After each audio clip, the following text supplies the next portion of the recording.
رسول علیہ السلام کی شان یہ صحابہ کرام نے شان سے بیان کیا کہ ان کے بال نصف کان تک آتے تھے، کنگھی کر لیتے تھے تو پورے کان تک، کبھی کندھوں تک. یعنی حضور کے بال کتنے بڑے تھے وہ بھی، حضور کے بال کتنے سفید تھے کتنے کالے تھے وہ بھی.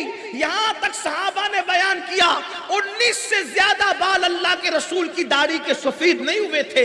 یعنی اتنے وثوق کے ساتھ ہمارے نبی کی زندگی حدیث میں موجود، سیرت میں موجود، کتابوں میں موجود. رسول اللہ نے چاند کے ٹکڑے کیے تو کہاں کھڑے ہو کے کیا وہ مقام موجود. حضور علیہ السلام کے ہاتھوں سے پانی کے چشمے جاری ہوئے تو کہاں کیا وہ بھی موجود. کتنے لوگ تھے وہ بھی موجود. گویا کہ حضور کی زندگی کا ایک ایک لمحہ ہمارے پاس موجود ہے. اور کس کے پاس موجود ہے؟ یہ صرف وہ لوگ ہیں جن کو اہل سنت و جماعت کہتے ہیں. اس لیے کہ بعض لوگ وہ ہیں کہ جو رسول اللہ کے پردہ فرمانے کے 300 سال کے بعد دنیا میں پیدا ہوئے.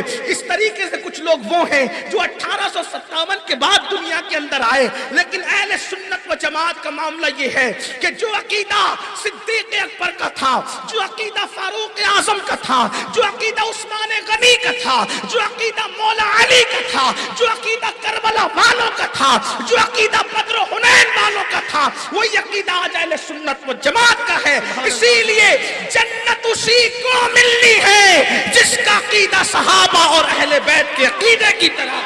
نعرہ تکبیر، نعرہ رسالت، علماء اہل سنت، مسلک اعلی حضرت.